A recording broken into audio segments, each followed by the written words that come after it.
जैसे हम लोग डायबिटिक लोग एकदम स्ट्रिक्ट ग्लाइसेमिक कंट्रोल रखते हैं, बहुत शुगर्स नहीं खाते, इंसुलिन लेते हैं, दवाइयाँ लेते हैं, तो उसमें क्या, जैसे इंसुलिन बहुत ज़्यादा हो जाता है तो ब्लड शुगर लेवल बहुत कम भी हो जाता है, तो क्या वो भी डेंजरस है? बिल्कुल। कई बार हम ये देखते हैं कि मरीजों को ये कम शुगर से ज़्यादा डर लगता है। ज़्यादा शुगर हो जाती है, 300-400 भी रहे तो वो हैप्पी रहते हैं कि कोई अभी लक्षण तो है नहीं, कुछ तकलीफ़ तो हो नहीं रही है। लेकिन लो शुगर्स में ये बात नहीं है। लो शुगर्स में ये बात है कि बहुत लक्षण आ जाते हैं।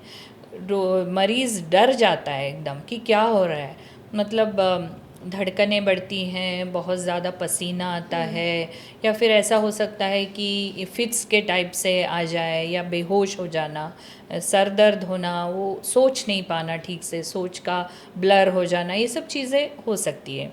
तो उन लक्षणों से मरीज़ बहुत डरते हैं। हमने हमेशा देखा है कि लो हो जाएगा क्या, इंसुलिन लेने से रात में लो हो जाएगा तो मैं क्या करूँगा। वो उनका कांस्टेंट एक डर टेंशन रहता है। रहता है, डर रहता है। तो लो होना भी अच्छी बात नहीं है।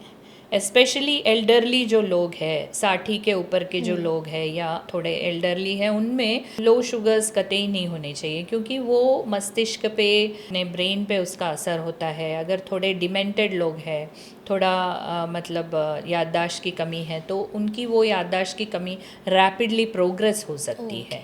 दूसरी बात ये है कि ये जब धड़कनें तेज़ हो जाती है तो कार्डियक रिस्क भी बढ़ता है। तो इसलिए एल्डरली लोगों में हम थोड़ी सी ढील देते हैं कि जैसे HbA1c एकदम 7 से नीचे हो, ऐसा बहुत ये नहीं करते, हम स्ट्रिक्टली नहीं फॉलो करते। थोड़ा 7 और 8 के बीच भी हो तो ठीक है, उनका एकदम घट नहीं जाना चाहिए। और जैसे हमने पहले नेफ्रोपैथी की बात की, नेफ्रोपैथी में ये होता है कि दवाइयाँ और इंसुलिन शरीर से निकल जाने में टाइम लगता है। जो दवाई 24 आवर एक्ट करनी चाहिए वो हो सकता है 48 आवर्स एक्ट करे। शॉर्ट एक्टिंग इंसुलिन जो है, जो 5 या 6 घंटे एक्ट करना चाहिए, वो हो सकता है 24 घंटा एक्ट करें, क्योंकि वो किडनी से ठीक से बह नहीं जाते हैं। तो तब होता है कि हमको दवाइयों की मात्रा कभी कभी कम करनी पड़ती है, अदरवाइज़ लोगों को ये लो शुगर की तकलीफ़ बार बार होने लग जाती है। तो आपका लो शुगर बार बार हो रहा है तो आपको खुश होने वाली बात नहीं। ये भी हो सकता है कि आपके किडनी पे शायद परिणाम हुआ हो या प्रभाव पड़ा हो और उस वजह से ये हो रहा हो। तो ये भी एक बात ध्यान में रखनी चाहिए कि बार बार अगर शुगर लो होता है तो ज़रूर किडनी डिसीज़ की जांच की जाए।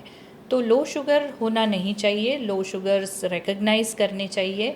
और हमेशा अगर लो शुगर होता है तो आपके पास प्रिवेंटिव कुछ रहना चाहिए, जैसे कि एक कैंडी है या शुगर ड्रिंक्स वगैरह। और ये बात है कि अगर आप इसको रिकग्नाइज़ करते हो तो आप आपके दिन की रोज़ की दिनचर्या में ऐसे फ़र्क ला सकते हो कि ये हो ही ना। जैसे छोटे छोटे मील्स बीच में खाना, या दवाइयों की मात्रा कम करना, या रात में खाते वक्त अर्ली मॉर्निंग को आपको अगर होता है एकदम 3 बजे 4 बजे सुबह के, तो ये कर सकते हैं कि आप डिनर के बाद छोटा सा एक फल खा लो। तो ऐसी बहुत सी चीज़ें हैं आपकी दिनचर्या में जिनमें छोटा छोटा मामूली फ़र्क लाकर भी आप हाइपोग्लाइसीमिया को कंट्रोल कर सकते हो। तो कुछ लोग हाइपोग्लाइसीमिया से इतना डरते हैं कि वो डिफेंसिव ईटिंग में चले जाते हैं कि मुझे होगा इस अंदाजे से फ्रिज में सब स्टैक करके रख के रात में उठ के होने से पहले ही खा लेते हैं। So that is another problem. अगर आपका फास्टिंग शुगर नहीं कंट्रोल हो रहा है तो ये भी हम लोग पूछ लेते हैं कि भाई फ्रिज में क्या क्या रखा था कल और क्या क्या निकाला था बाहर। सो ये भी है, डिफेंसिव स्नैकिंग अच्छी बात नहीं है, लेकिन healthy snacking in small intervals ऐसा कर सकते हैं। और दवाइयों की मात्रा, इंसुलिन की मात्रा थोड़ी थोड़ी घटाने से भी ये प्रॉब्लम ठीक हो सकता है। लेकिन फिर भी हमें कई बार हाइपोग्लाइसीमिया बहुत एक डिस्ट्रेसिंग सिम्टम है इंडिविजुअल्स के लिए।